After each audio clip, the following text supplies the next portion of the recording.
a second parcel here, and it's not ringing enough for me. All right. Well, let's gavel this to order then. Yuko Asada, my partner in crime. It is Hello. good to see you again, and we're coming off of your the NIU Steel Band program had their concert today. That was amazing, and it was all live streamed. And I think is there folks can check that out on the NIU Facebook page, or is there another link? Not yet, but eventually we'll make the videos available. Great.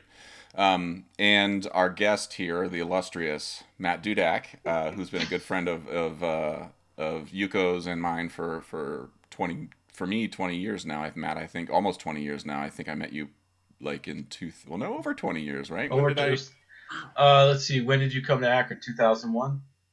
Yeah, no, I came in 2000, fall 2000. 2000. Yeah. So, oh my God. Okay, that's more depressing. I thought I was only 20. Now it's like 22, 21 years. Okay. That's Um, depressing. It's beautiful. It is. In the interest of full disclosure, I was a student of Matt's at the University of Akron, but we're gonna. I think Yuko and I were wanting to talk with you in particular today because you've directed the CBM program at the University of Akron. Again, like I just said, I studied there and am a product of that program. And I don't know how new into running the band at that time you were.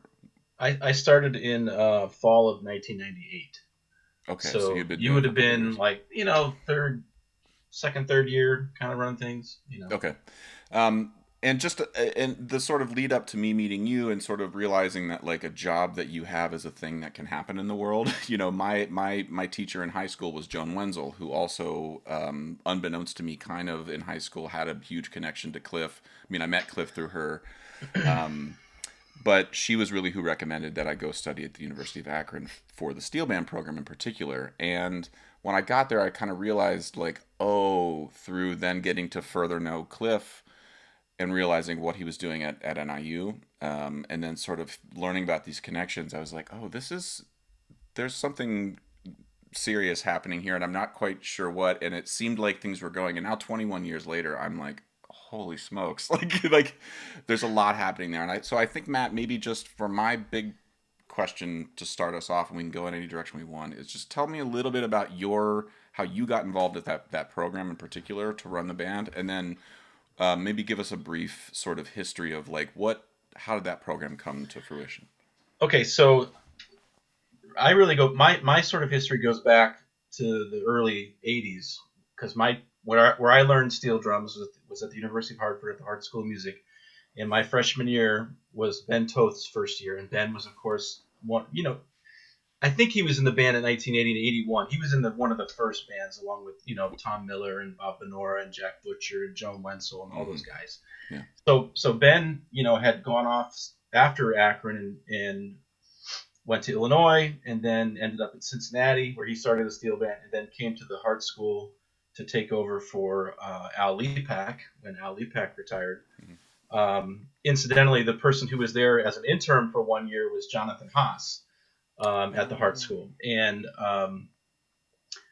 so Ben, as a freshman for me, Ben started the steel band program at Hart. There wasn't a steel band there, and I was there as a music ed major. Mm-hmm. And it's funny, actually, Jonathan Haas has a lot to do with me being right here, right now with you guys, because Jonathan, I auditioned for him at he was down at Peabody, Johns Hopkins down there, Peabody, and I just auditioned down there, and he suggested, you should really consider the Hart School. And I don't know if he knew anything, and that whether Ben was on the way in or whatever, or just, so he said you should really think about it. And This is just sort of giving me like chills a little bit. Like I had no idea about that. I mean, Matt, like I said, I've known you for 21 years, and I didn't yeah, have any idea that you had that connection to Jonathan. And just so folks who don't know Jonathan Haas, he started the percussion program from scratch at NYU, New York University, and as part of that, sort of like we have to buy timpani and xylophones and chimes and woodblocks. Steel drums were part of that first package, so it was all part of the first sort of thing. I think it was 2005. So anyway, that's yeah. So I auditioned, at a few schools for undergrad, and he accepted me at Peabody as a music ed major. He said you should really consider the Hart School, and I said, okay, well, sure. And I had been studying in high school with one of Lepak students named Rose Small, Dr. Rosemary Small, who incidentally is, small world kind of thing. She studied with Al Lepak, but she also studied with Saul Goodman. So she was a great teacher, as far as classical percussion. And so I knew her at the Hart School. But, I came to Hart as a freshman. Ben started the steel band. And as a freshman, I wasn't allowed to play pan. I played in the engine room because all the upperclassmen played pan because it was the only pans we had were Ben's personal pans. When he got the job there, he ordered pans from Cliff.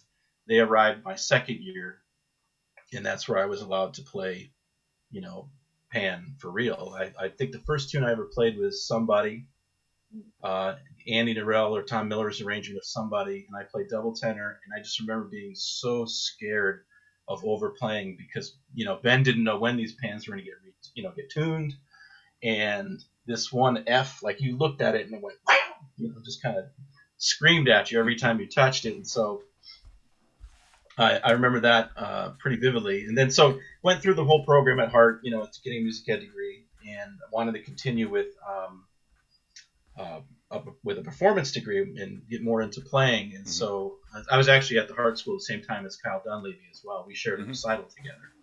I did a senior recital. He was a junior music management major, and we did a recital. It wasn't required for me because I was music ed, but we did a recital together, and we were good friends and played together all the time. And so then looking for grad schools, I looked at Illinois, Northern, Cincinnati, Ithaca, and Akron, all which had very good pan programs. And for me, it kind of came down to money. I needed an assistantship. I was accepted everywhere, and like I said, I needed money. And Dr. Snyder, I had a gut feeling with him. He kept calling me and, when are you gonna decide? When are you gonna decide this kind of thing? And he's like, well, we got this person coming, and this guest artist coming, this guest artist. I'm like, all right. It feels like Dr. Snyder, Dr. Larry Snyder. It feels like that's a common, Cliff Alexis mentioned that one of the things that Larry did was constantly call him. Yeah. He never stopped calling. Yeah, I remember him calling me like, hey, we got Nancy Zeltzman coming in the fall, blah, blah, blah. And I'm like, okay, well, let me think about it. And what's funny is that when I was trying to decide, I did my tour like around spring break of graduate schools. And Ben had just been on tour as well, doing, I think, a tour with Dave McBride. And they went to a whole bunch of schools in the Midwest, too, and they went to Northern. And he's like, all right, we sat down on the lesson when we both got back into town. He's like, all right, what did you decide? And I said, well, I'm really leaning towards Akron. And he's like, I kind of thought you were going to say that, but he's like, he was so impressed with Northern Illinois and what they had going on there in terms of all of the world music they were doing besides their classical percussion, of course, the steel band. But, he supported my decision. He knew I would be a good fit in Akron, and, he knew Dr. Snyder. And, he still gives Doc a lot of, praise and whatnot. So came out, did my master's at Akron, and Rick Carraz was directing the steel band at the time, Dr. Richard Carraz. And he had finished his master's at Akron. He was working as an adjunct, but then after 98, spring of 98, which is where the first time I met Liam Teague, because he was our guest artist because we couldn't get Bugsy into town for some sort of reason. I don't remember what it was. We had Ray Holman in my first year, and then the second year would have been Bugsy, but he couldn't make it, so we had Liam on deck, and Liam, came in, obviously did an amazing job as our guest artist. And I think that was I had met Cliff the year before, but at this point, I knew I was taking over the band in the spring of 98 at that concert.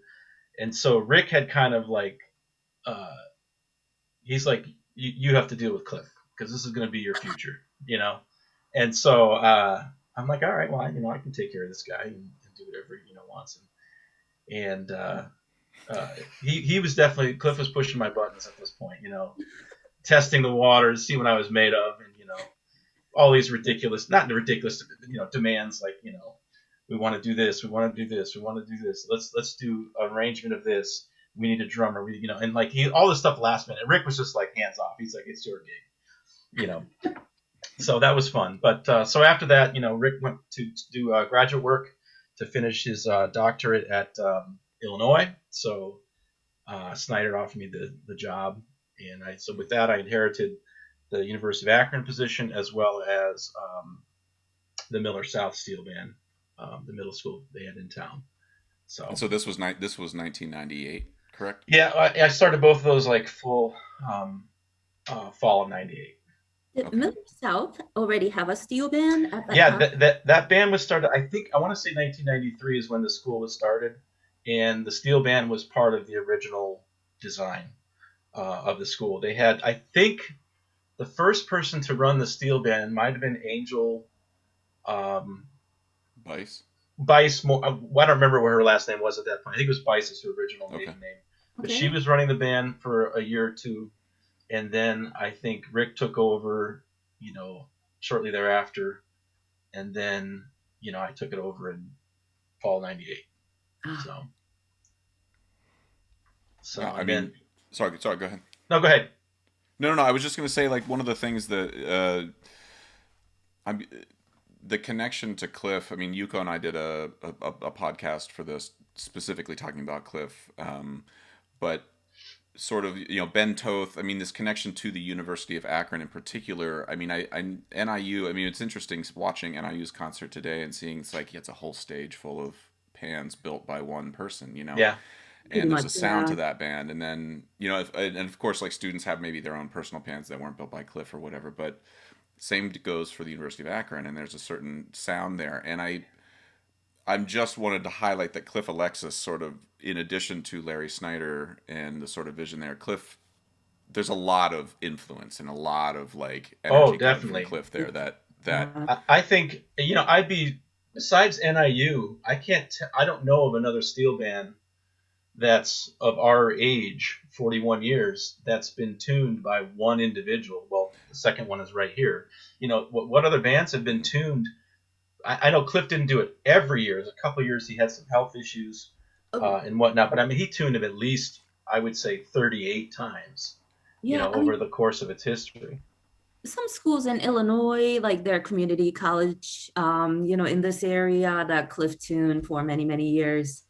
But outside of Illinois, yeah, I'd say like Akron. He used to go to Humboldt State, Right. but Yeah. not every single year. So yeah, but Akron, I know he was going every Right, year. and he it's would come to like Dover too. in Dover, and like if you have a classic car and you're taking to the same mechanic for 40 years, I mean, that thing's going to be tuned up just right. Yep, yep. So that's why I think it had that band has a distinct sound or timbre. I know Bill Uhas would come in and he would hear the pans and just be like blown away. He's like, this is such a unique sound compared to other bands. hmm Yeah, you hear Cliff Pan and like you know it right away. You're like, oh yeah, that's Yeah. Cliff. And then like when you tune it too, like how he approached tuning, was unique. So yeah, so you can definitely see and hear. Yeah, and a lot of our pans, they're what I find interesting about our band is you can almost see the development of his tuning technique Yeah. from the our double tenor and the seconds and the cello and two sets of the bass are 1979 1980, and he built them a certain way, as you know, Yuko, that it's like they have this particular they're built this way. You have to address them this way. You can't try and apply pans built the technique he used in the 90s to those drums. They don't work that way. Right. They don't have a catalytic converter. So And that you makes got to it like really tricky. right. Yeah, 'cause And you so have to figure it out. it's a matter of figuring and understanding like, okay, this is what it is right here. So I can't try and change timbre or make it something else, but you can still blend it so it works within the full context. Right. Whereas half the pans are newer. They're from post 1990s. Later. So it's interesting.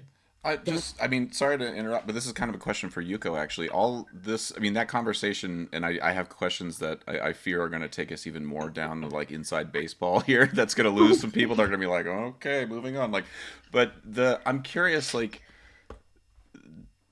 the Cliff's tuning style in particular, the drums that the more tuners I get to know, the more I get to know, for like Kyle Dunleavy builds the drums that I play, and he's the person that tunes my drums. Like I don't let anybody else tune them. You know, it's the same sort of approach, and I learned that from Cliff. Like that's one of those things that you just mentioned. But I'm curious if the specific like touch of Cliff's drums, like the sort of range in which they sound the best, sort of is why those bands all sound, I don't want to say they all sound the same, but why there's a specific vibe that you can't bring to a Cliff Pan the same way you can bring, and vice versa. Like I'm curious, I'm not asking this question well, but do you feel like his tuning style in particular sort of lends itself to that particular touch? Yeah. So, when I first started to learn, how steel pan building and tuning is done by Dr. Elie Monette, how he would set up the note, like before he starts to tune, was more symmetrical in comparison to Cliff. So Cliff went by like how the steel itself reacted. So he would shape according to that each note, like depending on like how it would respond. So like each note may not be shaped the same, but he would shape it, like he would work with that note area to make it work the best it can. And so it's not very cookie cutter. It's more of like you look at the steel that's given and you deal with it in those specific ways. Yeah. That's why it took me a while to even understand that concept, because how Ellie showed me was, like easier to understand. It made more sense. So are you saying Cliff Alexis is complicated? Oh my gosh. You know him so well. So he was definitely complex, but that made who he was. Well, yeah, I have some when you were mentioning Matt about the sort of ridiculous requests, like I realize now as a 41-year-old that the reason Cliff made me specifically get the Egg McMuffins with no sausage and no egg, but just the cheese and a Diet Coke, and then when I forgot it was supposed to Diet Coke, he made me go get another one, was because he knew I would never survive in Trinidad if I couldn't do this. It's kind of a if you're not willing to do this, I'll just move on. Yeah, it's a training ground, right? There's a lot of other people I can do this with, and if you can't do it. Oh yeah, I mean, I got so many stories. I mean, Cricks. He calls me up at 10 p.m. on a Wednesday and says, "Matt, I need Cricks." I'm like, "What the hell is Cricks?" Right. He's like, "You might know them as Ritz." And so I'm like, he's staying at the hotel by the university. I'm like, all right. Let me go. I can go to the gas station that's open, the Speedway that's open 24 hours. I'm like, you got Ritz in here? And they're like, yeah, sure. Okay, great. Get it. I go to the lobby. I'm like, Cliff, I got your Cricks. I give it to him.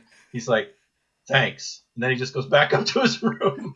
And, another time he's like, we have to go get TSA locks. I'm like, where the hell do you get TSA locks?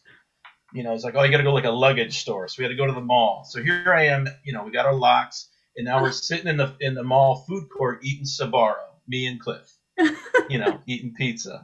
And, the best story I think is when we had Relator in town in Norrell, and we did the DVD, the Hammer on Steel. It's the day of the concert. So my phone the ringer's on because I never know what kind of call is going to come across. And I'm in the shower, Saturday morning, getting ready for sound check at noon. And the phone rang while I'm in the shower. So, I get out of the shower, get cleaned up, whatever. And I look and it's Cliff, and he leaves a message. I call him back. And he's like, Relator needs bourbon. And I'm like, so I don't ask any questions. I'm like, all right, what kind of bourbon does he want? Because he had just come from a gig in Kentucky, so he had a bunch of bourbon. And so I said, all right, well, I'll get him some Maker's Mark or whatever, I don't know. This is just a routine thing, concert day, of the steel band. It's like, I mean, Ray Holman was another one who was always got I need ginseng and mango. I'm like, Ray, it's 1997 in Akron, Ohio. We don't have mangoes, now we do, but it's like, come on, man. And royal jelly. That was another one. I need royal jelly. I'm like, what the hell is that? So anyway, but yeah.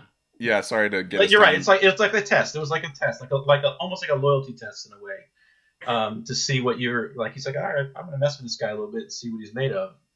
Well, that's And the there were thing. times, times too where I'm just like, come on, Cliff, really. The times I had the first time I met Cliff, I had to pick him up at the airport with Jeff, and we were in that. I don't know what that big like Cutlass Supreme car or whatever it was that Jeff Oh, had. Jeff's big old his Cadillac.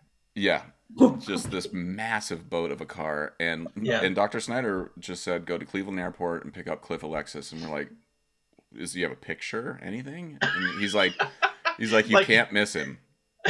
Like you, yeah, you, Nope. yeah, right. He'll be holding a strobe tuner. I was like, okay, like any suitcases? No, No. just a strobe tuner. That's it, you know. And so like we're okay. So we pull up and Cliff gets in the car and he just is like, I need a haircut. And we're like, hi, I'm Josh. And he's like, nice car. And then and then I've told the story many times on the podcast. And then he made us go to a black barbershop, and it was told us why like he can't get his hair cut. And this is the first this is where I was learning. Yeah. And this is where I kind of want to transition into the teaching aspect of Cliff. Like I really feel like I have these people all over in my life who are like somebody's a really great teacher but isn't so personable. Somebody's a really great educator but lacks in this other area. And you just sort of piece all the good things from all of them together to try to learn, right? But Cliff in particular, in that moment, I felt was like he realized in that moment, he's like, these guys know nothing. And if they won't do this, this is how we're going to learn together. And so like we went and we walk into that black barber shop and he just says, sit here and say nothing. Was this in Akron? Was that In the Akron, barbershop in Akron? Yeah. Yeah. In a place again, like this is my freshman year at Akron, University of Akron. I don't know anybody. I don't know where I'm living. I'm living with Bill Salick. Like the world is chaos to me. There's no YouTube. I can't Google who Cliff is before we go pick him up. I don't know. Right. And I just sit there for 2 hours, watch him get his hair cut for about 15 minutes of that 2 hours, while they all just chatted. And then we get back in the car and we go, and I was like, oh, and moment after moment after moment like that with Cliff was something that to me, I realized it felt like education was important to Cliff. And I kind of I want to go to sort of patient zero, I feel like is in the United States for education in terms of how it's manifested now in the university systems. I would say Ellie Manette, certainly. I just don't have a relationship with Ellie personally, but the one I've had the closest to is Cliff. And my question for you, Yuko, and then maybe let's just go from Yuko to Matt here. Like, am I misdiagnosing something about Cliff? Like, was the educational sort of outgrowth of his legacy, his work, something that was just happenstance, or was it important to him to teach? I think it was just who he was, but like also I think it's more of a cultural thing, like to spend time like getting to know each other, because he would take people out, like say students out, like he'll make sure that students felt comfortable, like when students come from Trinidad or elsewhere to DeKalb, he wanted to make sure to share things outside of school. So in addition to like educational components that university provides, he wanted to make sure that people felt like they were cared for, and wanted to make sure that he was there for them, especially because people weren't there for him when he was growing up. So and I was thinking about like that story, Josh, that you just told, and I think it was just like he needed a haircut, and he didn't have a place to go in DeKalb where he can go in and just chat, because that is a cultural thing, at black barbershops, that's that's a place where people go and hang out. And so I don't know if he was thinking too much about like, oh, I'm going to be taking these, two young students and they're going to have to sit for 2 hours. Or, maybe he was just thinking about, okay, I need a haircut. And, when he goes to get a haircut, he, chats with, the people there. But I think it's I don't know if he Well, was thinking much about like what you were getting. yeah, I mean, I guess my question, as you were talking, you were helping me clarify, I think, what I'm curious about. Like, his investment in people like Larry Snyder and vice versa were decisions that, had they not happened, like, I think, like, my career wouldn't exist. Nothing, like, and not just the initial, like, cool, here's the money, I made you these pans, see you later, Oh, but like the active investment in those programs over no, decades. I Like, think this is a different twist. I don't think Cliff. Um, I think his investment is not so much an investment as like testing your worth. And I think early on he tested Snyder. I mean, obviously he didn't return his calls, and it took a while for Snyder to get hold of him to make pans. And like, he made the drums, and then he wanted to make sure that Snyder was worth it. And Yeah. so by what he was teaching, and of course he involved Siwi, in the early days of helping to get the band started, in Siwi's grad student, and so getting that band off the ground, guys like Tom Miller, Ben Toth, who would sleep, under the marimba while Cliff tuned, that's part of the payment process into that worthiness. yeah. And I think, you taking him to that black barber shop was his way of kind of testing your worth to a point, and making it's almost like making sure, like, let me see if Snyder's guys still got it. They're going to take us to this place, no question asked. It's that loyalty. It's that, like, some of it's naivete, but you go into this place trusting him, and there's a trust there that now you have created. And so me coming into Akron as a student of Ben, I have a little bit of that credibility because of Ben, and because him and Ben were really close. And so, so I think, yeah, he's concerned with education, and like the, it's almost like I'm going to give you this superpower. Here's this instrument that does magical things, which I think the instrument is magical. I mean, it's a freaking barrel that makes beautiful sounds. I mean, that's magic, if you ask me. If it's like, if you're going to have this power that I'm going to give you, like, I'm going to make sure you're worth it, because I think so many times people would get instruments or buy pans and just go off to make a buck, and not really respect the history of the instrument. You know what I'm talking about? And so, I mean, there was a whole discussion at the NSSBE about this,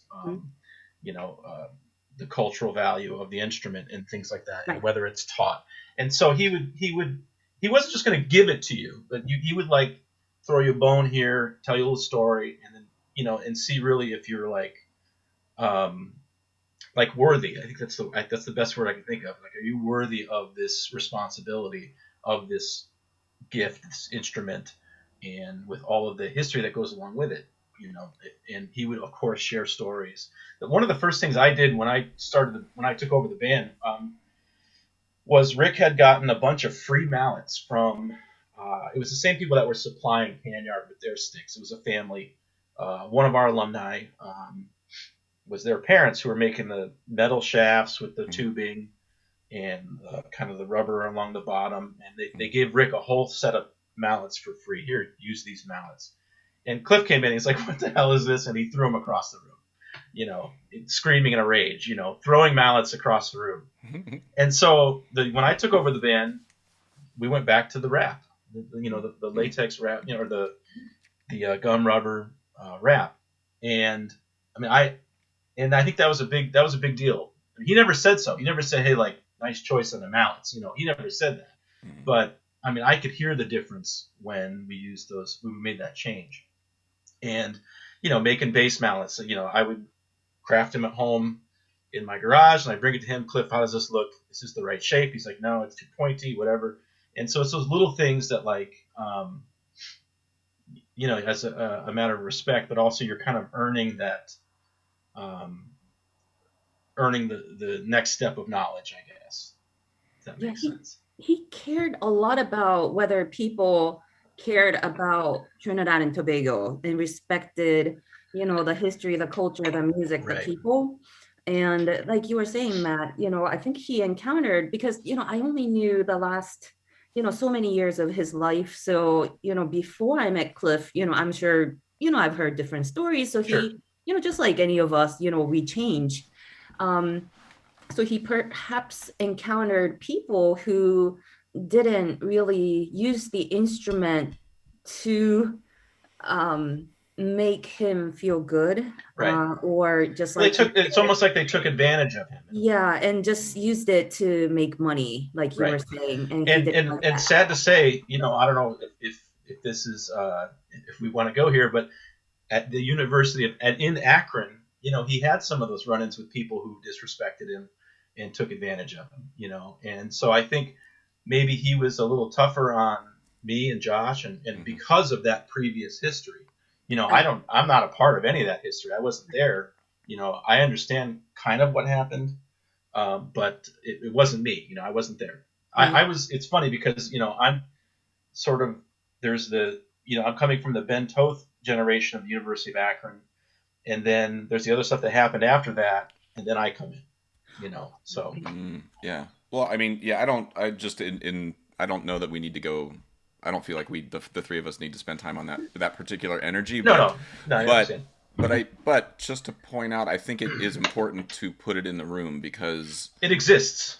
it's there, it's true, and it was. I think you're all saying sorry. You're giving great answers to the bad question I asked, which is making me feel okay about asking the terrible question. But I just finished a book. Sorry, I finished a book by Kim Johnson called From Tin Pan to Taspo. Yeah. And for folks who don't know what Taspo is, it's a Trinidad all steel percussion orchestra. And they were that's where the book stops. It's obviously not where steel drum history stops, but it's sort of their performance in London, I believe in 1951, 50 or 51, I can't remember. 51 sounds right, but I'm Yeah. not sure.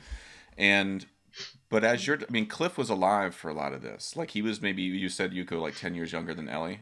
Is Yeah. that right? Yeah. And so Ellie is sort of one of the main figures in the book that comes up. But one of the things, like, I remember many times being in Cliff's studio and he's like, "You all think it was from barrels washing up on the ocean?" And Right, I'm right. like, "What, it's not?" And he's like, "No." And I was like, "What is it?" And he's like, "Not Ellie." And I was like, "Wait a minute, not like," and I was like, "Wait." And like it was like, but he would just get these little nuggets out, and then he would contradict himself the next time, and it was like, Hmm. But reading the book, I say that not to say that Cliff didn't know what he was talking about at all. My point is that I feel like I'm becoming more aware and more grateful and more like appreciative of the point in history. I feel like I entered into this to sort of be able to know people who were at the beginning of this instrument. Yeah, yeah. The instrument culturally, the instrument in terms of its experimentation, the instrument in terms of its relationship to the police and the governing bodies in Trinidad, the instrument in relationship to class in society, the instrument in relationship to post emancipation, like all of this stuff. And I know people who were there. There's Right. still people. Hugh Loy Yip Young is like one of everybody calls him Uncle Hugh Yeah. Loy. There's pictures Oh. of Hugh Loy with Ellie in these books, and I'm like, like it's crazy to me. And I just want to. It's important to bring this stuff up because culturally, where this instrument comes from oppression and people being taken advantage of Right. and being denied things by people powerful for them, and most of those people were white. Now, that stuff also happened within the different races in Trinidad. I mean, it's messy. And Cliff, I feel like, really fought to sort of be like, I'm not going to tell you everything. You know, no, you just got to do it. And Yeah, I and think. and the vouching for people, like once Mm. he felt like he could vouch for you, you're in. It kind of didn't matter what you did, as long as you didn't burn him. Like that, it was like you were family. And so when you walked in the room, somebody had already talked to Cliff about you, and because that Hmm. happened, Cliff was like, "I'm gonna give this guy a chance." Hmm. And I think that comes from like where this instrument literally started, and it's fascinating to me. I remember Cliff telling me once, about Ellie. I asked him something. What's the deal? And he's like, "Oh, we talk all the time." He's like, "This is Hmm. my hero." He's like, "I grew up. You know, he was obviously younger than Ellie, but Ellie was a teenager when he was doing, you know, all of his big innovations, Mm-hmm. and Cliff looked up to him, and Ellie was his hero. And I think, and this is just what I've gathered from, you know, talking with Cliff, is I think he was upset that, like, there was a lot of people at the beginning, Yeah, that were there developing the instrument and making innovations, guys like you know, Bertie Marshall and these guys, you know. And I think a lot of people, I think Cliff felt a lot of other people deserved more credit than, and for whatever reason, I think he felt Ellie took it upon himself for whatever reason. There's lots of, you know, issues there. mm-hmm. I think he felt Ellie, you know, took a lot of credit when there were a lot of other people as well. Not to take anything away from Ellie, I think he's done he did amazing things for the instrument, obviously, but there were others, you know, at the beginning that were just as important. Yeah, yeah. I think. Oh, go ahead, Yuko. Sorry. Oh, okay. I think, you know, yeah, you know, like it always makes me think, you know, when I speak about Cliff, because he's no longer here to be able to explain or defend himself. So I don't want to end up saying something that he's gonna say like, no, that is not true or something. But, you know, as many Trinidadian, Trinbagonian people say how competitive they are in nature. So I believe what ended up happening is when Cliff started to tune, he became a competition. Right. And other builders and tuners became competitions to, you know, Rivals, certain, yeah. you know, people. So I think that's how, you know, Cliff felt. Some people were not getting credits, or it became harder for Cliff to, you know, tune. That was, you know, many, many years before I even met him. But yeah, he went through really, really rough times. And that is the reason why I didn't really, you know, become active as a pan tuner, because he had gone through so much himself and he didn't want me to go through the kind of experiences that he went through. So well, it's very competitive, and everybody thinks their instrument is the best. Right. This is, you know, you should do it this way. This is the way I do it. That's the way you should do it. You know. Well, this is one of the things, I mean, about, and Yuko, you're tuning now, so you now have, like, you understand what that energy is like, you know, and this Tin Pan to Taspa book is amazing because it does, like, how we talk about history. It really helped me think a lot. I mean, I think I texted you, Matt, and I was like, we got to stop saying that Spree Simon invented the steel drum. Like, and that's just something I've said out loud a lot because it was part of what, just the pieces. There wasn't a lot of stuff that we could learn. There wasn't YouTube clips with interviews with all these folks, you know. These books are all within the last, you know, except for the Goddard, you know, 40 years in the steel band and the right. Stumple book or dissertation, you know, there wasn't a lot written until, like, the recent, you know, when I started the steel band, there was one book. That was it. Right. Well, and this or not started, but I started with the steel band. The Johnson book, like, he talks really clearly about, like, he just lays it out. It's like Neville Jules was there, Spree Simon was there for sure. Yeah. Ellie Minette, Lincoln Noel, like, all of these people were sort of all in their own yards building stuff and competing, and everybody's drums were the best. Except at the end of the day, when people came across Ellie's drum, Ellie was always the guy with the most notes on his drum. And, like, there was the story when Invaders got in a fight, I think it was with Casablanca, they got in a fight, and they stole Ellie's drum. They got it. It was called Barracuda. The Barracuda. And they hung it from a tree and said, come and get it. And in the book, it just says, he did not go and get it.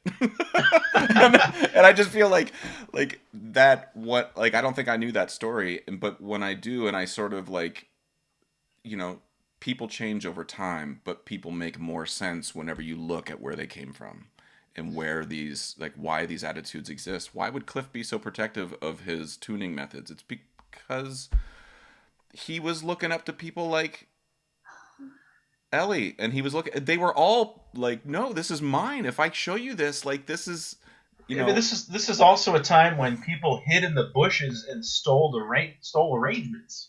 You know, you would sit in the bushes, listen to a band, and then go off and teach your band the same arrangement as a bomb tune, and you'd play it before the other band, and it would cause big controversy. Mm-hmm. So there's that rivalry that existed. You know, so I think you're exactly right. It's the you're keeping trade secrets and things like that as I well. just think it's fun. It's. I'm trying to be better about like I've always heard the stories and been like, yeah, steel bands were violent in the '60s, and then like things chilled out, and it's like that's such a lazy way. Like, and it's just not true. Like that's not exactly. People didn't just chill out. Like it's not like one day everybody's like, oh, we're cool. Like this happened over generations, day after day after day of conversations, of fights and makeups, and Casablanca and Invaders eventually made up, and then that's how like they got organized enough to make Taspo happen. It's like, Yeah. anyway, it's just, and Yuko, sorry, you lived with the man and were married to him, so I'm sitting here talking about him as if I knew him, if I'm saying something wrong, please chime in. The only thing is the part that you were saying, like how protective he was of his tuning method. I'm not sure if he was protective, but he may have not known how to explain how it was done, because he often had people, he would welcome people to come and observe, and he would show, okay, so I'm doing this and I'm doing that, but like it's really really hard to explain how pans are tuned, especially Cliff's method. So I'm teaching 2 students right now, and I'm teaching them how to tune. Well, the first assignment is building a small steel pan so they can go through the whole entire process quickly to just understand the process. And it's not easy to teach how pans are tuned in Cliff's method. So I believe both of them are kind of stuck.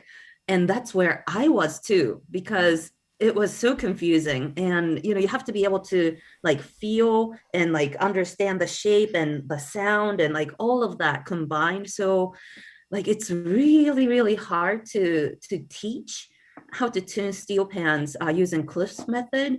So I wonder if he was being secretive, or if he was just not knowing like exactly how to teach, because I don't either yet.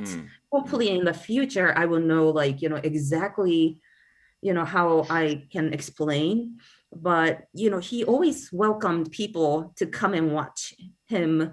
Just in like Akron, Mm-hmm. what he loves so much is like you guys, and like students would always be there, and he loved that so much, because yeah, that may have not happened as much yeah, here. But anyway, so I think he, anytime he would be tuning in the pan yard, you guys would ask questions and he will answer.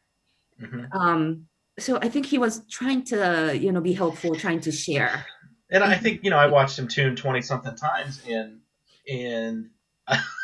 he tried explaining to me what he was doing, and I'm like, after 15 years of watching, like I started to get like an inkling, like I think I understand what's going on here, but not really. But I think a lot of it too is especially when we're dealing with those older instruments, there's some trial and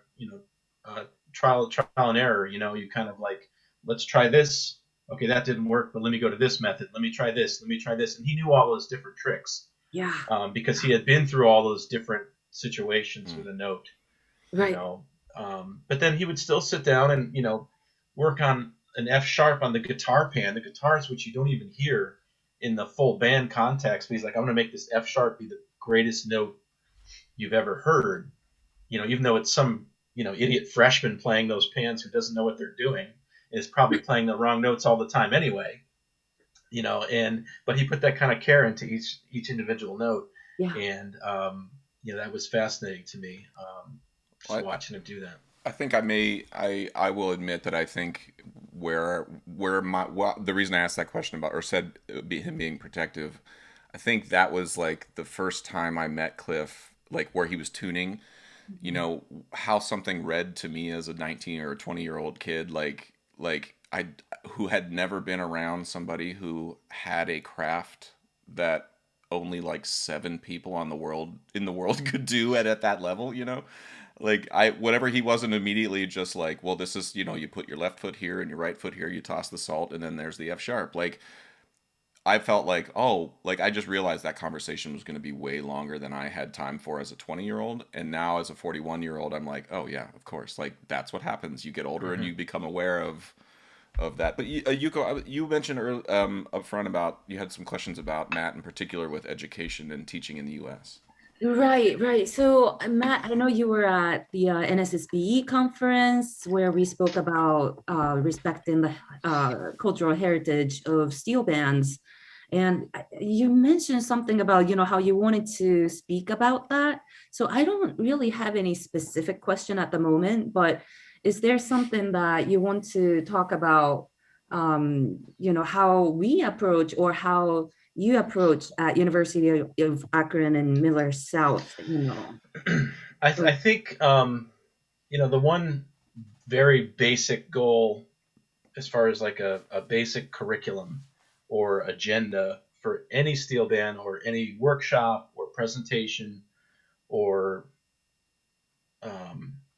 educational situation is to understand that the instrument comes from Trinidad and Tobago.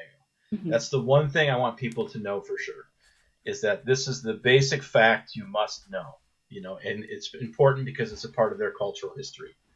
And so with that, depending on the ensemble I'm working with, if it's a community steel band, I want them to understand that, but the goals or curriculum for whatever particular group I'm working with can be somewhat different. If it's an outreach program where I'm working with at-risk students, like the PATS program, which I think you did, Josh, those kids are just wanting to have a positive experience. They don't need to understand, the struggles of Cliff Alexis. They need to know that the instrument comes from Trinidad. It was invented by kids their age. And then let's have a positive experience for these after-school kids who have otherwise, not that great of home lives. If I'm working with the University Steel Band, their charge is they have to know the history. They have to know who Cliff is. They have to know who Ellie is. They have to know what calypso music is. They have to understand, a lot more nuance than the Miller South kids. Miller South kids come in every day to class, and I'm playing David Rudder, I'm playing Sparrow, I'm playing Bogsy. They're hearing music when they walk into the classroom, and we're playing some of that music, and as well as doing some pop tunes and things like that. But we're trying to incorporate, definitely parts of Trinidadian culture, because that's where it all comes from. It's like trying to teach samba without talking about Brazil. It's ridiculous. Though if you're, I approach it the same way, and I think this is what's unique about the University of Akron. Maybe not unique, but like our main mission is, that gives us some elements of integrity. Maybe is that no matter what music we're playing, whether it's pan music, African music, John Cage, Jason Truding, Berlioz, it's like you need to know where this, where it all comes from, why it exists, and the little bit of historical context. If you're gonna be able to present this music, you can't just go and play the notes and rhythms. That's stupid. You have to go beyond that. And so a lot of people think the University of Akron is a steel pan school. No, we just do it like we do everything else, which is a very in-depth relationship with the composer or the people who created this music, because we feel like that gives us, a little more integrity and authority on the matter. So I would also say, just to, sorry to interrupt, but I think the University of Akron in particular, and I definitely know NIU does this, because you have a direct relationship with a lot of folks who come from Trinidad directly to NIU. But the University of Akron as an educational institution, at least when I was there, and I'm sure it still is, was very supportive of me taking an entire month off during winter semester, doing all my homework ahead of time. I mean, it was fun. Right. I mean, I remember sort of joking about it to a lot of people, but it's like, that's a big risk for an educational institution to be like, okay, fine, go away for a month, But this is the power of Snyder. I mean, Dr. Snyder is the guy who like stuck his neck out for you guys, Right. and would go to the other professors and say, "Hey, let this dude miss 3 weeks of school." But he also, to let you do that, to go to Trinidad is one thing. But he's also we had a student once, Shane Carpenter, who wanted to play a particular concerto by Marta Paczynska from Poland, and he brought her in to work with him, and he won the concerto competition, and then he went and played that piece in Poland. So it's not just pan. Like, he's doing this with every aspect of the world of percussion. He's sticking his neck out. He's also bringing in the top experts. And who are the top experts in the pan scene? Well, it's guys like Cliff, obviously, but then it's Ray Holman, it's Andy Narell, it's Boogsy Sharp, it's Earl Rodney, it's all the top artists. It's not, we're not just bringing in, Joe Schmo off the street, who might be a great pan player. Like if you just had Andy Narell, and nothing against Andy, obviously he's an amazing, he's a treasure. But if you brought in just Andy Narell every year, that's great. But what about these other guys? They're well, just I think Andy would be the first person to tell you exactly, that, exactly. He's like, it's like, why aren't you bringing in these dudes? And for some schools, I understand it's impossible because of finances and logistics and things. But And that's the part of Dr. Snyder that Cliff loved and respected, because he knew that Dr. Snyder got it. Like he understood and respected and tried his best to understand. Right, because Doc has the same relationship with Cliff, well, maybe not the same, as he does with Stuart Saunders Smith or, other living composers, because he wants you to really understand. He had those firsthand interactions with people like Cliff, but also living composers, because he was playing contemporary music and things like that. I think it goes hand in hand. People think contemporary music, contemporary classical percussion, avant-garde music, and pan, they're really not that much different. They're different styles and genres, but it's the same level of like integrity in music making. Yeah. I'm curious. One of the things that's striking me as an educator right now, and it hit me hard teaching at NYU and being close to a scene where the panorama form in terms of a steel band playing was happening at a pretty regular basis every year, similar to the way it was in Trinidad. And it sort of reminded me of, like, from an educational standpoint, you look at string players, you have kids, Matt, who play strings, and they play in string quartets and they play solos, but every kid, almost as soon as they possibly can get them seated in a chair and not spitting on their neighbor, is playing in an orchestra, right, of like 90 players. In Trinidad, and in Brooklyn, there's a very similar sort of scenario where, yes, there are combos, but there's stage side bands, and then there's the panorama. And I feel like one of the things that's kind of missing in the educational system in the U.S., it feels like it rarely gets to the panorama symphonic, or at least an awareness of what that form can sound like, or should sound like, how you can approach it, where does the panorama form come from.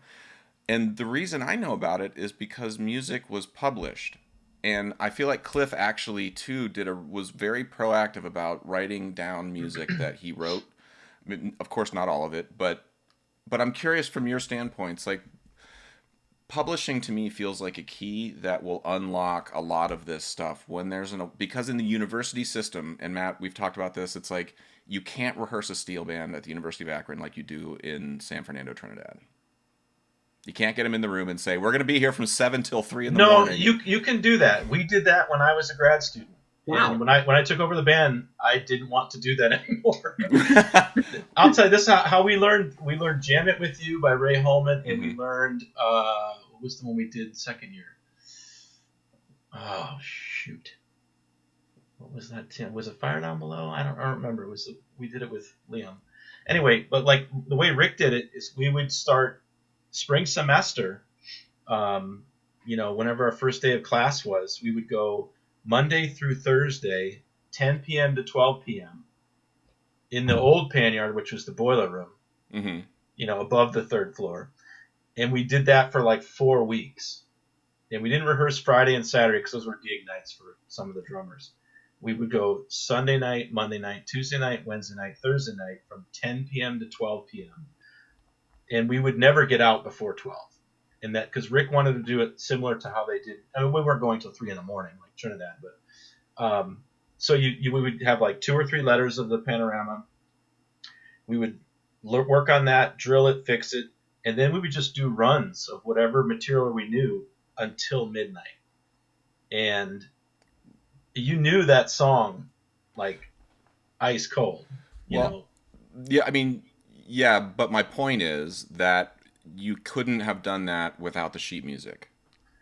Right. To teach the tune by rote. Well, we could have. Would have been a lot more. Would have taken a lot longer. Right, and I'm just kind of curious. I mean, to me, this is a little bit where, and Yuko, the reason I'm asking this question is because you brought up the idea of like how we engage with culture in an institution where teaching steel band.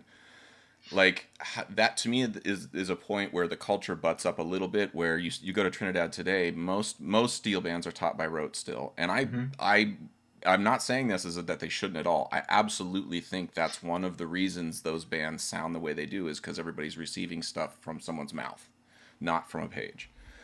But I'm curious from an educational standpoint how much I learned about a lot of culture by playing Fire Down Below, because then I saw it on a piece of paper and I was like, oh, that's interesting. Who's Boogsy Sharp? You know, and that was how my brain processed things. I'm curious, is anything I'm saying like, how do we engage the culture? Because it's not in the culture today still. I mean, there's 10, 15 panoramas that get written every year in Brooklyn. They go away, you know, and this is a world where software programs are everywhere that will transcribe everything and put it down on paper. How do we help that? Also, so that bands in the United States are playing, they're playing the music of people that are alive in Trinidad and Tobago and in Brooklyn right now. You know, there are arrangers like Boogsy who are alive right now.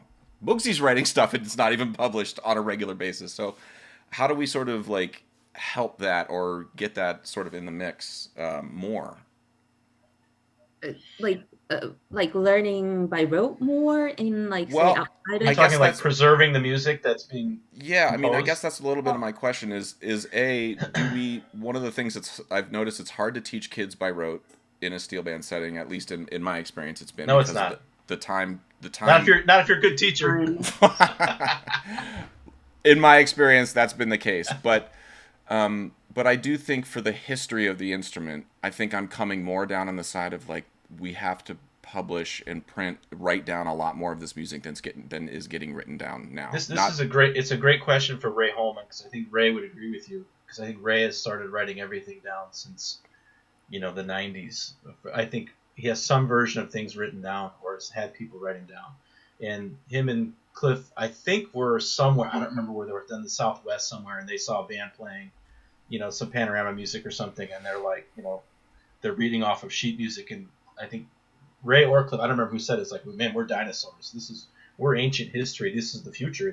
These people who are playing stuff that's written down. I mean, Tom Miller was first trip down to play in Panorama. He was staying with Ray, and he was writing down what he was learning. And Ray's like, "What are you doing?" He's like, "I'm writing this down so people in America can play it. So I can take it back to Ohio and we can play this music." And he's like, "Well, we don't do that." He's like, "We go on to next year." And like, there's certain people who remember it. It's a whole old tradition, but the question I guess is like, okay, if you want this music to be it's going to be preserved, because the stateside bands often, they preserve it because they know that core of music, of panoramas, over the years. But do the people want it? Like, does someone in Trinidad today want the University of Akron Steel Band to play their arrangement? The way that has to happen, unfortunately, is you have to write it down, because you're not going to come to Akron and spend a month teaching us this song. Now, when we have guys like Kendall Williams and other Trinities come in, we do prepared sheet music. We do 3 or 4 tunes prepared, and then it's like, okay, Thursday night before the Saturday concert, Kendall, go ahead and teach us something by rote. Or Ray, let's teach us something by rote. And they do it, and the kids react really well to it. Some do, some get really afraid. The grad students usually freak out because they think they're hot. hot stuff, and then they all of a sudden can't find C on their pan. But so I mean, we try and incorporate some of that element, but um, it's just a matter of it's time. You don't have time to spend a week learning stuff by rote. I mean, when Tom Miller would come to Dover, he would spend 3 or 4 days teaching you guys stuff by rote, which is awesome because that's I teach everything at Miller South is by rote, and that's because I have non-musicians in that ensemble. So, so there's value both ways, but I think it's a matter of like Ray he gets his stuff written down or publishes it or somehow has somebody write it down, and then so we can do it here in the States. Yuko, I know you've done a bunch of transcriptions and things and going back to old recordings. I thought of you because some guy on Facebook was wondering about Our Boys recording of the Hammer that Boogsy did 30 years ago, 20 years ago. I saw that too, yeah. Yeah, it's like all right. I'm like, well, Yuko, there you go. There's a gig for you. There's people like Mark Loquan and Mia Gormandy along with the pan notation team. They're trying to, create pan notation so to advocate for, to preserve music. And they want more people to understand, appreciate, and be able to share their work, written music. So, there are people like them who are trying to create a platform where people can transcribe, publish, and whatnot. And what I was told by some people in Trinidad was that a lot of bands would be interested in getting their music transcribed, but funding can be something that, it's difficult. It's a difficult process. Yeah. You get a lot of parts. You got to get everybody to come in and record their part. It costs money to do that. I think one of the things that's really great to see in the last 10 years is that with YouTube, you're seeing you can find recordings, at least, from Panorama going years back into the 80s, which I think, definitely 10 years ago, you couldn't find any of these recordings, and now they're you can find a lot of them. So at least the audio, exists. Yeah. So if you wanted to go in and transcribe and do your best, take your best shot at what you think the arrangement is, you could do that. But, and then there's copyright issue and things like that. And it's just a lot of stumbling blocks, I guess. I don't know. But I think it's, this is all very new. Tom and Ray having this conversation was 1988 or 89. I mean, this is not 100 years ago. This is very new when you think of the scheme of the history of the instrument.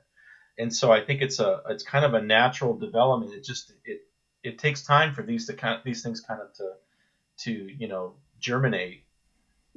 Like people like Mark Loquan and yourself. Yeah. And you got to find, and Mia, people who who you don't see. When do you see pan literacy? When's the first people reading pan? 80s, 1980s, I mean, maybe before that. Not sure when, yeah. I mean, just kind of to put it in perspective, I mean, it's such a new, young art form that it just takes a little time. Yeah, I think one of the reasons I asked that question is because, again, the sort of hitting home that 21 years after having started the University of Akron and having identified something about that educational institution that was had been doing it already for a while, and I had seen it, the outgrowth, the Dover High School steel drum band that started was a student who was Joan Wenzel, who was at the University of Akron. Now, and knowing what music I played on gigs when I was at the University of Akron, what we played in the band then, I mean, obviously you did arrangements, but we were, you had charts that you were purchasing for the university, various, now 21 years later, things have changed, but not nearly as much as I thought they were going to. I'm starting to see enough of My Amazing Grace arrangement pop up in places, and I'm like, oh my god, I'm a little bit yes, I'm not ashamed of it. It was fun, and I stand by it. But I'm also seeing all of this other great music, and the only reason Amazing Grace is getting played at all these different places is because I wrote it down, not because it's better than any of the other stuff. And if that if we can sort of, I feel like I'm the guy in Raiders of the Lost Ark where you got the bag of sand and the gold statue, and I just kind of want to go like, oop, and just put that music there. And you're right, there's stumbling blocks, but in terms of like the arc of humanity, those aren't that big of a stumbling block. Like we have to figure, No. that's how we figure it out. That's how this stuff gets preserved, so that 300 years from now. Well, and you have to have, there's obviously, I think there's people in the U.S. out of necessity, like Tom Miller sitting down with a Walkman and listening to Queen of the Bands and transcribing it in the 80s. That's all. That's the only way you got pan music back then. And getting people in Trinidad to be musically literate, to be able to write things down is a big step. You have university, just because of the nature of the way we learn in the States, with everything written down, maybe taking a little bit of the lead on that compared to Trinidad. Maybe Trinidad's doing a little bit of catch up now, to what people in the U.S. were doing. I mean, Cliff was a big part of that. He was writing solos for every instrument for PAS. I think the EPAN has been helping a lot of folks. I saw there was a thing that Devon Stewart posted up of him talking about how he arranges stuff, and being able to have the MIDI plug in and be able to play everything. Obviously, not everybody can afford the EPAN, but I think that sort of technological innovation is definitely happening, and I think it's allowing some other things to happen easier. So I'm hopeful, but it just like every time I see Amazing Grace get programmed somewhere, I just want to be like. But well, Yuko, I feel like this should be the last question. I want to give it to you for Matt, just to sort of wrap up here. We've already robbed Matt of about an hour and 15 minutes of his time, so I want to be respectful, but he'll never get it back. But Yuko, do you want to ask the final question for Matt? Okay, so this is actually a question for both of you. I've been hearing a lot from people from Trinidad and Tobago about how people from outside of Trinidad and Tobago calling the instrument steel drums and calling the pan sticks mallets. I wanted to hear your take on that. So steel drum versus steel pan. Yeah. I think if they're talking about either, it's a good thing in terms of recognizing the instrument as an art form. I try to use the term steel pan because that's what Liam uses, I think, and I respect him, and I'm just going to start calling it steel pan. But if someone calls it steel drum, I'm not going to get upset. They're made from steel drums, right. Oil drums. So I don't have a problem with that. And pans or sticks versus mallets. That's a ridiculous argument. Who cares? Stick, mallet. I call everything a stick or a mallet. I'm not going to call them hammers, but I call it marimba sticks. I call it drumsticks, pan mallets, bass sticks. I think it's interchangeable. It's just unnecessary to even discuss it. Yeah, it's interesting. Yuko, I think we had texted about something, or you had mentioned that this was we'd spoken about it before, and I've been thinking about it. I think I too don't have a reaction. I don't personally, for all of the obvious reasons culturally, I don't react one way or another to either one of those. But I could totally understand why. I understand, having thought about it now for a second, and not that this is even a fully formed thought, but why making the distinction between what is an oil drum and then what has become a steel pan. I can totally understand why that makes is a sense. distinction somebody would want. Just to sort of, again, like having read that Johnson book, in the class arguments in Trinidad, a lot of it was a yearning for always striving to be the class above you, like looking for, not even necessarily to be a part of it, but for approval from the upper class for your music. That's why classical music was often played in public. So if folks knew those tunes, it's like, oh, cool. That there was a way of garnering social respect. I've never had to deal with that, so I don't. That's why I said I don't have that reaction. But I think I totally can empathize and understand why somebody would want to. But I would say, just to sort of agree with Matt a little bit, I think in the nomenclature on the day-to-day ground level, like in terms of the educational systems, when I see a bunch of sticks on the ground, and there's marimba mallets. I'll always say, I'll never say marimba sticks, but if I see a bunch of marimba mallets laying on the ground, I will say, can somebody grab those sticks? Like, to me, I don't parse those out. Yeah, I in my don't see head. them. It's more random than I think I want to admit. Yeah, and that could be our background as percussionists versus band Right. players. Totally. We're coming from a different context of being a percussionist who plays many instruments compared to a pan player who plays pan. One thing I'll say about steel pan is I try to with all of my groups, the first time I sit down with them and say, this is a pan mallet, pan stick, whatever you want to call it, tenor mallet. This is not a steel drum, it's a steel pan. Because if we think of a drum, you think of like I take a stick, I hit a drum, and it does its thing. But you can't do that on a pan. You have to activate it, you have to touch it. So by psychologically not calling it a drum and calling it a steel pan, I think it's a little easier for students to wrap their heads around, like, oh, I need to think about this a little differently and activate it or touch it versus striking it or beating it or hitting it with a stick. A steel pan is a drum. A steel drum is not necessarily always a steel pan. Yeah, okay. Like, if we want to get like super nerdy on the semantics, like, yeah, it's a distinction that it's a different level though I did a performance recently for it was a year or two ago for Murray and I played that David McBride piece that was on his memorial concert, and they used it recently for a Martin Luther King memorial concert, and we were at the end, and they put us, Murray Mast, Matt Dudack, and it said tin pans. Oof. And this is a hard school of music. Oh. I told Ben about it. He's like, I don't know how he's like, I don't know what to say. It's interesting. I'm curious, Yuko, like why because as I'm curious, like TASPO, Trinidad All Steel Percussion Orchestra, like the origins of the steel band come from drumming, come from rhythm. Like Andy Narell really pushed this on me. Like I said, I quipped about some comment, and he's like, hold up a second, like the steel band is a percussion ensemble first and foremost. And everybody's a drummer. Yeah. Everybody is a drummer, but again, like those initial drums, which were wastebaskets or they were biscuit tins, those are not what then Ellie developed that along with other folks to something different. So anyway, I'm just saying I agree with the semantics, but I understand. I'm curious, why is there a push away from the steel drum? What was your reason for asking the question?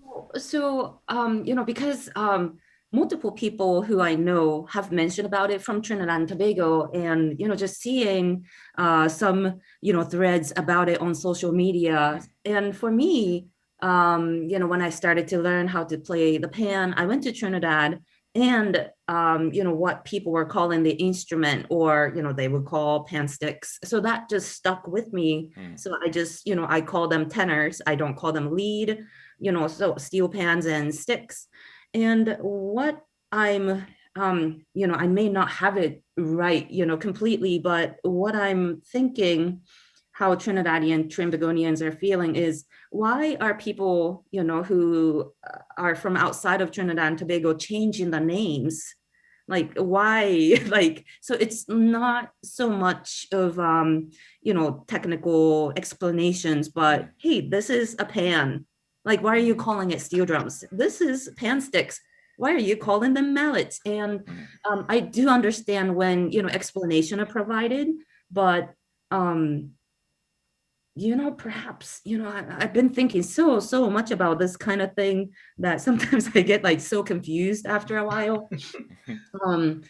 But I feel that people from Trinidad and Tobago are not happy when what is from their country go to other countries and names are changed. And I understand that people like Ellie, who is from Trinidad, did call pan steel drums often.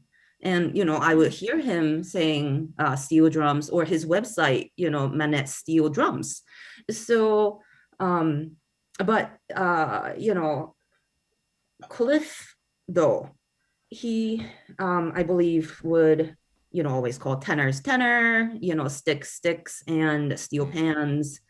And, he spoke a lot about the history of Trinidad and Tobago, the pan, the culture, the people. So people who receive education from Cliff had, oh, I shouldn't say that.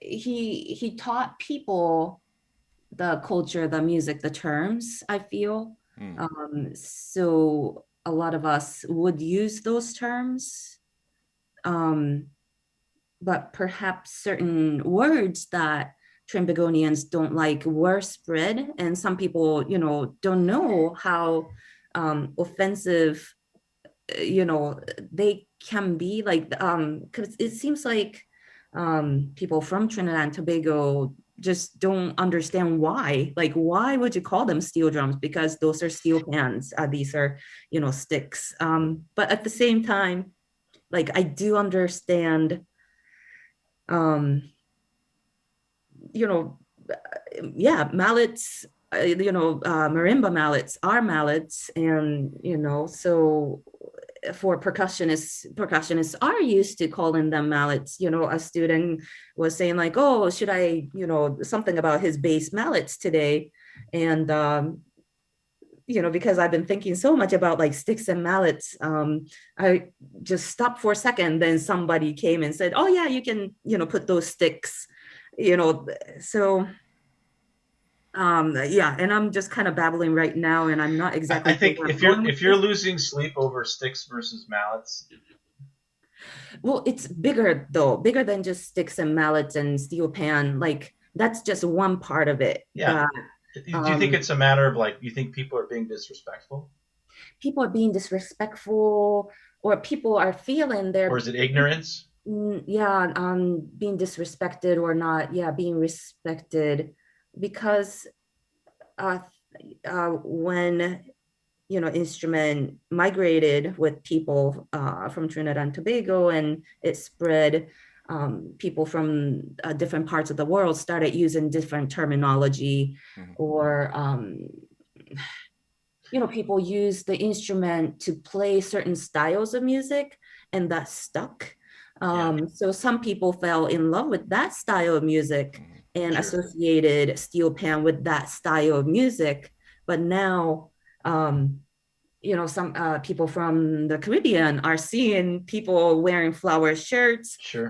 putting lei and playing, happy go lucky island Yep. songs. They question that. But Sure.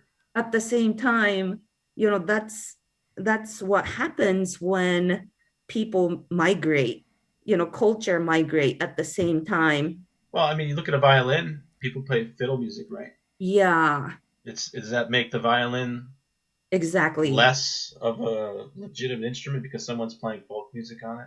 Right. It's And You it's then, know? one of the things that's been so tricky trying to figure out, yeah. like, like how much of what I think exists in Trinidad, or why Trinidad is the way it is, is because of a day I happened to catch Cliff on a good day where he told me a really interesting story that stuck with me on the 1 week he was in town the whole year, versus if I was at NIU with Cliff every day and was Right. hearing him say terminology over and over and over again.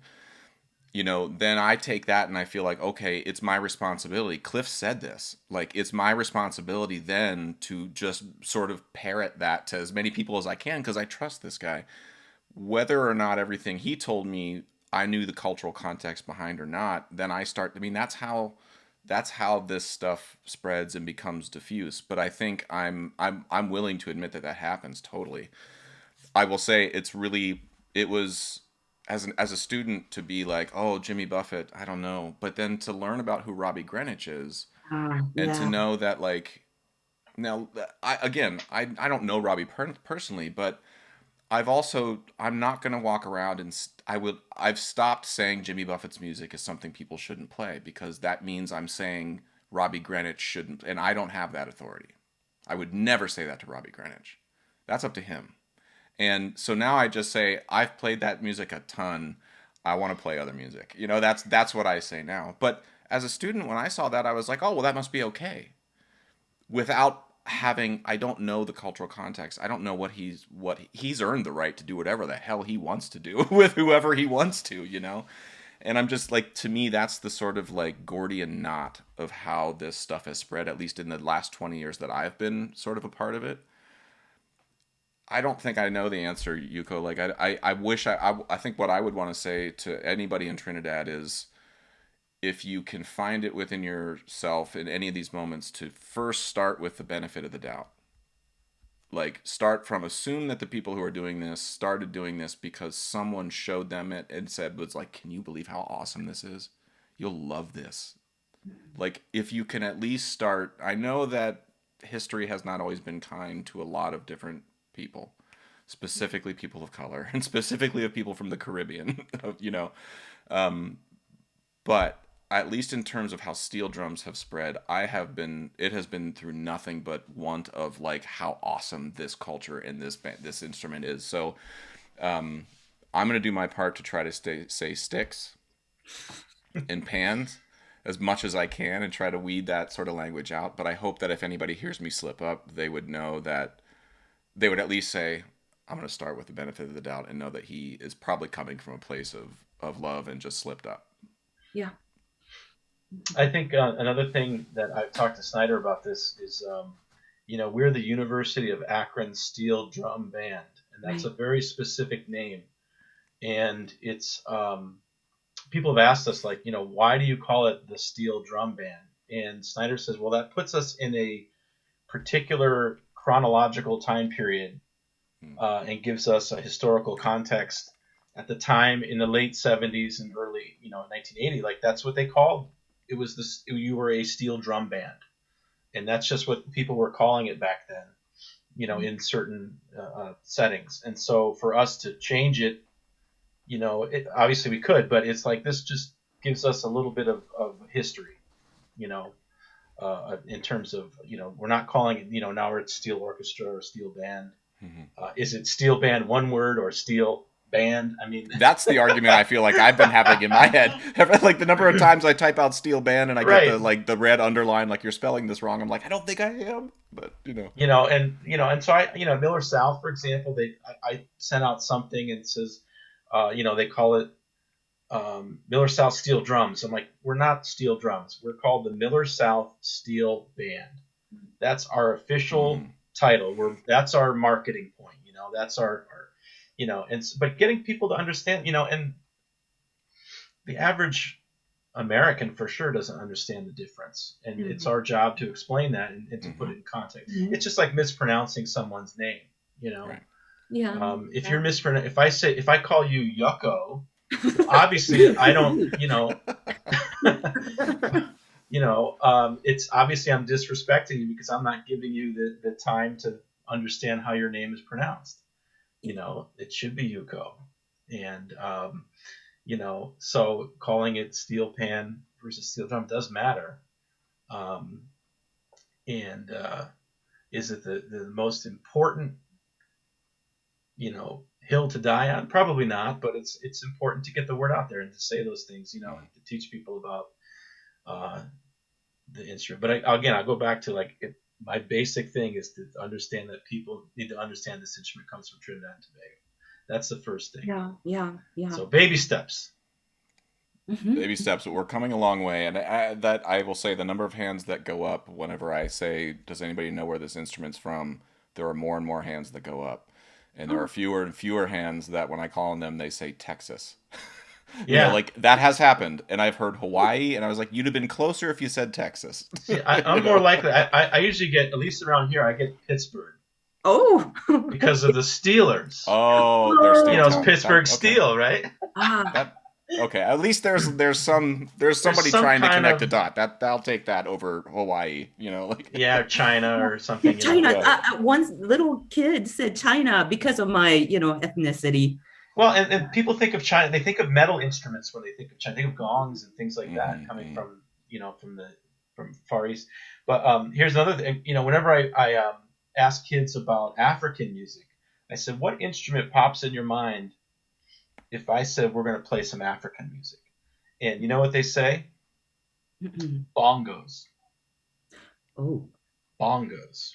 Because that must be the universal hand drum of the world. I don't understand it.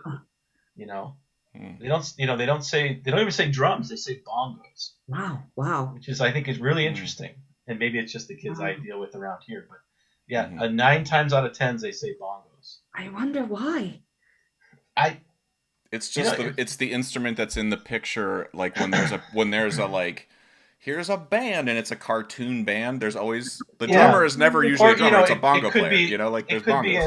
in their little, instrumental, their general music class that they go to in elementary school. Hmm. The teacher's not going to have 17 djembes. She's going to have a pair of bongos. Ah. And maybe Hmm. and so you show a kid a conga drum and they say bongo. You show them a djembe, they say bongo, because they Oh think no. bongo. It's a fun word too. I mean, bongo is fun. Yeah, But it they is. that the universal hand drum of the world is the bongo. How Oh. much of history is also just written with words because words are more fun to say than others. Like that's just like there's no racism. There's no. It's just like this word is more fun to say than Yeah, another. bongo's fun. It's a fun. I want to play the Well, bongos. all Yuko, that was an amazing question to end with, and the last sort of the bongo thing here made me realize, and I think it's good that we still have a very long way to go, perhaps, but that it's also, and I am reminded of my time at Akron. My time with Cliff was built on days, not decades, and I think it was just like a day at a time, plugging away. And Yuko, you build steel drums, and you know damn well that it takes every day, just going in another Yeah. day at a time, until 15 days later you have something that you can look at with like, okay, that's sort of a steel drum. And then you go another 15 days. And I appreciate you all taking the time today to do this. I think Ooh. I've certainly learned. I've learned about Jonathan Haas having more of a connection to the steel band world than I initially ever imagined. But and I've learned a lot. So thank you so much to the both of you. I hope you have a good night and stay safe and stay healthy. Yuko, have anything to say as we sign off? Yeah, always wonderful talking with you and guests. And yeah, we'll just continue and try to learn as much as we can. Our next guest is Con Cordis, by the way. So Ooh, I'm looking Yep. forward to talking with another person who can play me under the table. So that'll be fun. yeah, there's a lot of those out there, John. Yeah, yeah. It's everybody I talk to can play me under the table. So I look forward to every conversation I have. So, all right, thanks again. Have a good night and stay safe. All right. All right, thanks for the conversation. Okay, Bye-bye. thank you. Bye-bye.